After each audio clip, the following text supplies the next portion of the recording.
I think everything that needs to be said about the details of this deal have already been said. The president does not get to declare war on his own. But can you imagine Congress being the commander-in-chief? It'd be a nightmare. It's a constitutional clash. It's occurred to me that our founders left that intentionally vague. And they may or may not deny that they're involved, but they will target us and raise the price of our presence in the Middle East until they hope to completely pull us out of that region. They'll also continue to build long-range missiles. He was clear that we destroyed their capability to have nuclear weapons 8 months ago. I mean, it's either one thing or the other. Look, he never hid the ball on this, and for the people who are criticizing him over it, honestly, were you not listening to him for years and years and years when he said repeatedly, no nuclear weapons? Tonight on CNN, Scott Jennings completely shuts down the panel over Iran. They say the threat wasn't imminent. They say the war is reckless. But Jennings reminds them of something they don't want to talk about. 47 years of terror, missile threats, and nuclear ambitions. And when he asks the obvious question, how long would you like to wait? The panel suddenly has no answer. This isn't chaos. This isn't warmongering. This is common sense. First, tonight. The vast majority of Republicans support the president's judgment, particularly on Iran. He's always had good instincts on this. He's always been very consistent on this, that he would never allow them to get a nuclear weapon. In fact, while we're on the air, Steve Witkoff is over on Fox News saying the Iranians told him clearly, quote, we have enough material for 11 nuclear bombs, and that is our starting point. Now, if that's what the Iranian negotiators were telling Steve Witkoff, and he calls back to the president and says, they're saying our starting point is we have enough nuclear material for 11 nuclear bombs. Obviously, the president has consistently over the years said, that's not acceptable to me. So, look, he never hid the ball on this. And for the people who are criticizing him over it, honestly, were you not listening to him for years and years and years when he said repeatedly, no nuclear weapons? He was clear that we destroyed their capability to have nuclear weapons 8 months ago. I mean, it's either one thing or the other. And they continue to enrich. I think the point is they keep going. But Scott, how is that possible? Time doesn't stop. People have reliably ambitions. By the president that their nuclear capabilities were obliterated. That's the word that he used. Well, wait a second. So the argument is that because Iran still has nuclear capabilities, we're not supposed to attack Iran? Is that the question?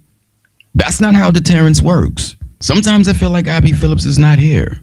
Or she's not all there. Reasons to believe that those people that we kill being gone is good for U.S. national security. That's my view. I'm mourned, by the way.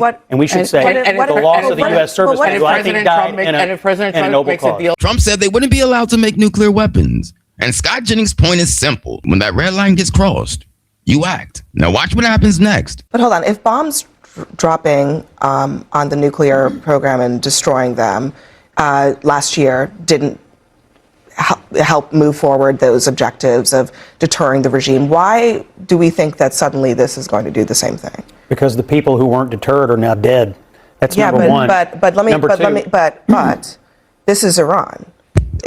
Those people are dead, but there are other people. They've got plenty. Now that he's dead, the regime may crumble a little bit more. It may be more effective now that they don't have a supreme leader. Roll it. I agree with you on that. Many of the Ayatollahs. There's no indication. 7 layers deep on we are 72 hours into this. You're making a good case for this. There's no indication, as we sit here tonight, that there have been any political changes in Iran. So my question is, if bombs dropping a year ago didn't change it, what is the rationale for thinking that bombs dropping today are going to change the actual political dynamics on the ground in Iran? Well, look, you're asking a broad question about justification and what we intend to do with these guys over the long term. The justification is, A, we had a huge problem with the ballistic missiles, and we did believe that if Israel, according to the Secretary of State, attacked, and they intended to attack, that our bases were going to be targeted. They were not willing to absorb that attack, so we attacked. That is what the Secretary of State has said. You can agree with it, disagree with it, but that is the justification. That's number one. Number two. You think that makes sense? You think?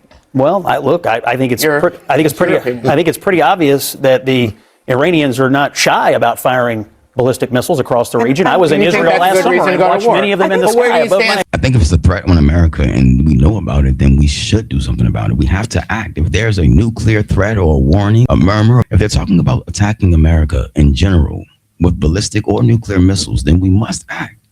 I don't know what this curly-haired guy is talking about. Scott, are you for this invasion or not? You seem to be dancing around the question. No, you think this was a good idea? No, I'm quite for it. And I think these butchers deserve to die, not just because of the missiles, not just because of the nuclear program, but for 47 years, Josh, they have waged war against Western civilization. Their mantra is death to America. They have killed American soldiers, American personnel. They have maimed people, our people. And so if you want to go back decades or you want to go back 2 weeks, there's plenty of reasons to believe that those people that we killed being gone is good for U.S. national security. That's my view. I'm mourned, by the way.